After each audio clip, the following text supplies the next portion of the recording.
এক সাহাবী বলছেন, নবী কেমন ছিল জানো?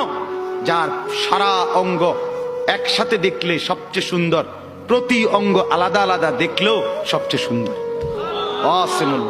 আরেকজনকে বলছে, আপনি বলেন তো।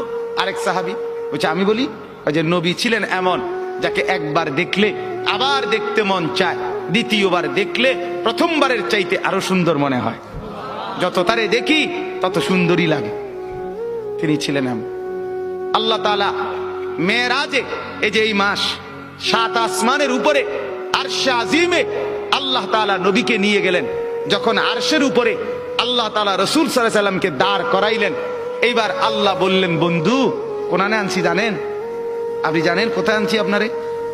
কাজে আপনি যখন ছোটবেলায় জন্ম নিছেন, ছোট্টবেলায় ফেরেশতাদেরকে বলছিলাম, ফেরেশতারা আমার বন্ধুকে কোলে নাও, নিয়া আমার সৃষ্টির পূর্ব থেকে পশ্চিম পুরা দিগন্ত ঘুরাও, আমার গোটা সৃষ্টিকে বলো যে তারা যেন দেখে বন্ধু আমি কেমন বানাইলাম।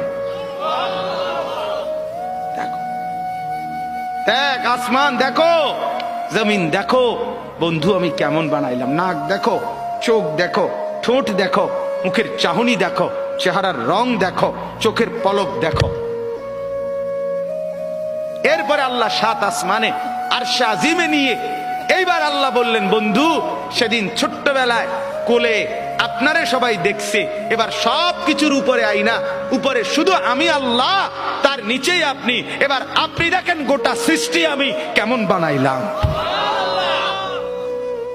ওই সময় ওরা দেখছে, এখন আপনি দেখেন, আপনি দেখেন। সুবহানাল্লাহ, এত বড় মর্যাদা সম্পন্ন রাসূল, তাকে ছেড়ে দিলেন, তাকে ত্যাগ করলেন। আল্লাহ আমাকেও বুঝ দান করেন।